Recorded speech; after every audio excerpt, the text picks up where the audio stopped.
Enterprise, my dear friend, Ken Cuccinelli. Well, good evening. Thank you all for coming, and thank enough of you for coming to make us have to move it to someplace bigger. That's the kind of problem we like to have, and maybe we're not always used to that in Arlington, but that's okay. It's good to have tonight, and I appreciate you all being here. As Pete said, I've been a warrior for liberty, what we typically call freedom now these days, for a long time, and it's great to see so many young people here and Greg. It's also, I also want to, before he steps up here, I want to thank Senator Paul for coming. In another context, he's my client when we're suing the NSA. Technically, he's suing the NSA, I just get to do the work, which I'm very happy with. There are some cases that are just a lot more motivating than others. And as we were at another small gathering earlier in Morton Blackwell, also from and came here. All righty, I think we just raised the average age a year. So, yeah, absolutely. Well, Morton pointed out that in our governor's race, we won the vote below 25 years old, according to CNN of all things. And we did it two ways. By trying to do it, Morton led the Youth for Cuccinelli effort, and because of the relentless pursuit of freedom that I believe appeals more, it's inverse appeal relative to age. The younger you are, the more you care about it. It's my experience. Senator Paul talked about his own, but I'm so glad to see so many of you here. We have a lot to do in 2014, but we have an opportunity here, not to literally kick the tires, but to hear from somebody who's one of the leading contenders for the Republican nomination for president 2 years from now. And frankly, we appreciate that opportunity. And Virginia has taken a different position in the last two elections. We're a swing state now. In my whole life, until President Obama won Virginia, no Republican had lost Virginia. And I would also note that in my whole life, no Republican who ran conservative, they didn't all govern conservative, but who ran conservative ever lost for president, and no candidate who didn't run for president as a conservative ever won. So when you think about your choices in 2016, the track record there for me, for my whole life, is pretty strong. And I know where I'm going to end up. I'm sure it's no surprise to you, and it's going to be on the conservative end of the candidate spectrum. And so to have somebody there who's probably well described on the conservative libertarian border, I'm very proud to introduce to you Senator from what used to be Virginia, Senator Rand Paul.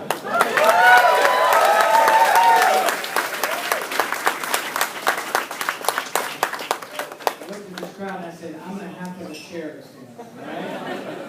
When I was running for office, the guy that I was replacing was a professional baseball player. He was 6'4", and I met him, and he said, "You look a lot bigger on TV." I said, "Well, tell me something I can improve on, that I can do something about." I can't do anything about that.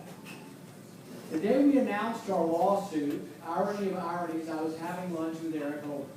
So I showed up for lunch, and I'd never been to the Department of Justice, and we were having lunch, and he said, "I understand you're suing me."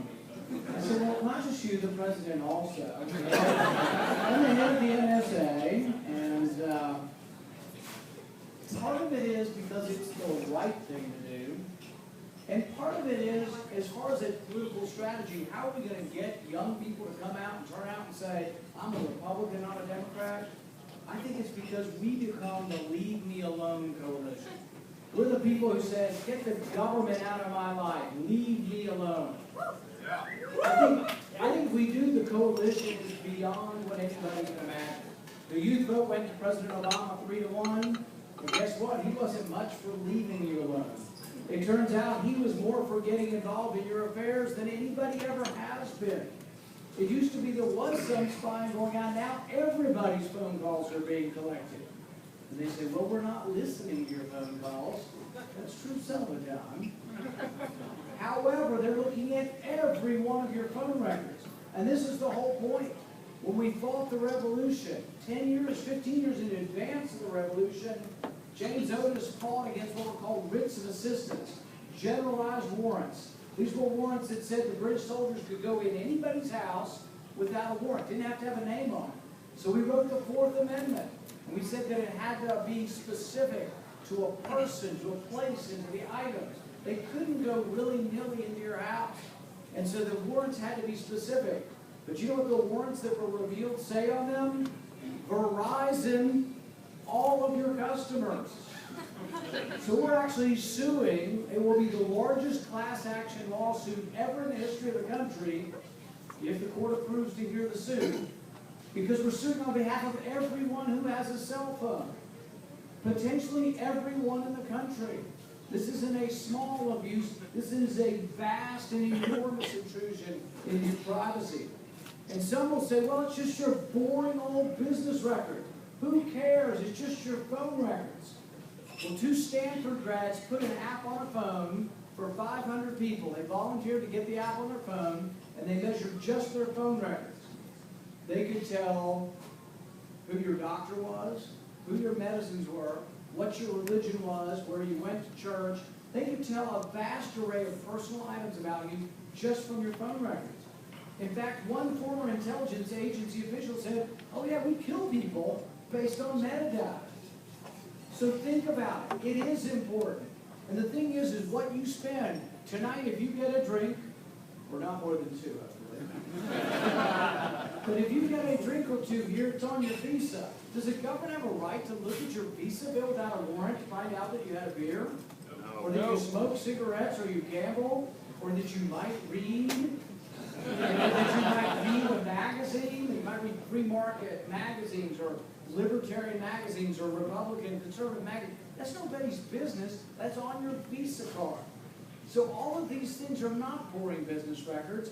And what we're trying to fight for, why this case is so important, is whether or not you still retain a privacy interest in your records when you let somebody else hold them.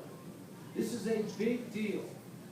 Supreme Court ruled about a month ago, 9-0, that your cell phone is a computer, it is protected, and when you're stopped, they can hold your cell phone for a little while if they think you committed something, but they have to have a warrant to look at your cell phone.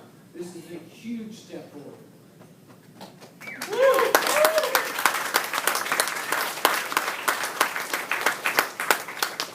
The next question is whether or not your records are yours. And why is this important? It's so important because we're now characterizing people based on their metadata. We're characterizing people based on their records. It's important, and some will say, well, there's no evidence that the NSA has abused their power. That's not entirely true either. But let's say it is true. It doesn't mean that we give up our rights just because they haven't abused them yet. The protections are not necessarily for this government. They're for the potential that someday a democracy elects someone who's a horrific abuser of rights. It isn't always about this government. But what Madison said that if government were comprised of angels, we needn't fear. We would let the government do anything. But government isn't comprised of angels. And we have to imagine what kind of individual could someday run the government and what could possibly happen. And that's why it doesn't pass muster when the president says, oh, I'm a good man. Trust me. And I don't even really want to question his motives on that statement. But it's a statement that absolutely makes no sense and has nothing to do with constitutional law. For a guy who taught the Constitution to say, okay, we're going to now pass a law that says that you can be indefinitely detained forever and sent to Guantanamo Bay because we suspect you of a crime and we're not going to try you, you won't get a lawyer, you won't get a trial. Oh, but I'm a good man. And I will never use that power. I will never abuse that power. It's not enough. I don't know how anybody in the country bought that. But that was a big fight. This fought from 2011 on. That is the law now. And I had this debate with another senator who I won't name from Arizona. And I asked him, I said, does this mean you could detain an American citizen for something they're accused of doing in this country, and you would send them to Guantanamo Bay forever without a trial, without a lawyer? And he said, yeah, if they're dangerous. No. It sort of begs the question, who gets to decide who's dangerous and who's not? And there are even some conservatives who are confused on this issue still. The Wall Street Journal. They wrote, well, yeah, it's fine if they're enemy combatants. But someone has to define who's an enemy combatant. Let's say you're an Arab American in this country and you send emails to a cousin in Lebanon. The cousin in Lebanon may or may not be connected with Hezbollah. So just because you send an email to your cousin, does that mean we could just send you to Guantanamo Bay with no trial? We have to believe in these basic rights that we've had since really thousands of years. Through Roman tradition even, we have the right to trial, to confront your accusers. These are incredible things that we should fight for, but they're also unifying things. Because you think about your friends who are not Republicans, and you ask them about indefinite detention. You think of your friends who are not Republicans, and you ask them, should people who get caught with marijuana go to jail for 15 years? You think about anybody actually in America, and you ask them that. Nobody believes that anymore. But particularly young people don't. And I'm not saying it's a good thing to do. Don't do it. But the thing is that 15 years, 20 years, one guy, Weldon Angelo's got 55 years in prison for marijuana sales. You can kill someone in Kentucky and be eligible for parole in 12. There are issues that can unify us and broaden our base beyond what we've been for. Criminal justice is one. Criminal justice, the war on drugs, has disproportionately incarcerated blacks and brown, Hispanic and African Americans. And the thing is, you do a survey, white kids use drugs the same amount as black kids and brown kids do. But the prisons are full of minorities. It's an issue where we can be the champion of minority rights. We can be the champion of, you know why you should be against indefinite detention? Because there were times in our history when we really screwed up. When we incarcerated the Japanese during World War II. What we did to African Americans in the South in the era of Jim Crow. We can be the party that is the champion of minority rights, that brings new people to our party and says, what are the Democrats doing to protect you? So there can be Republicans who go forward and say, we will be the party who does. If you want to think about abuses of what has happened, think about Richard Jewell. Remember Richard Jewell? Everybody said he was the Olympic bomber. On TV, they convicted him. Within hours, he was guilty. They said he was guilty. And the problem is he wasn't guilty. But think about if he'd have been a black man in 1920, what would have happened to him in the South. So the ideas of due process, of the Bill of Rights, these are things that protect the unpopular. So I tell people, look, you can be a minority because of the color of your skin or the shade of your ideology. You can be a minority because you're a homeschooler, an evangelical Christian, a Jewish American, or an Arab American. You can be a minority for a lot of reasons. But the Bill of Rights defends the unpopular. The Bill of Rights isn't there for the prom queen. The Bill of Rights isn't there for the high school quarterback. It isn't there for the rich. They're always going to get protected. It's for the people who are not like people, the people who are unpopular. Do you think of what Ken Cuccinelli did here in Virginia? A man had been in jail for how long? 27 years. And he was innocent. Ken got him out of jail, got him a job.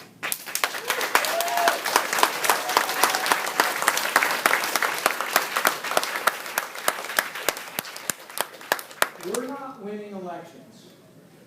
Surprise. You want to win elections? Let's be the party of the Bill of Rights again. Not just the party of the Second Amendment. We're all for the Second Amendment. Let's be the party also of the Fourth Amendment, and the First Amendment, the Fifth Amendment, the Sixth Amendment. Well, we're that party that speaks with the passion of Patrick Henry. We're going to dominate again. Robert Henry was a painter around the turn of the last century, and he said, paint like a young man coming over the hill singing. When we're the party of passion that paints a portrait of what we were born.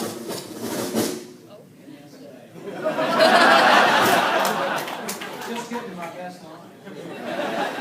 When we become the party of passion that paints a portrait like Patrick Henry, or paints a portrait like a young man coming over the hill singing, we'll be the dominant party again. I hope you'll help me do that. Thank you very much.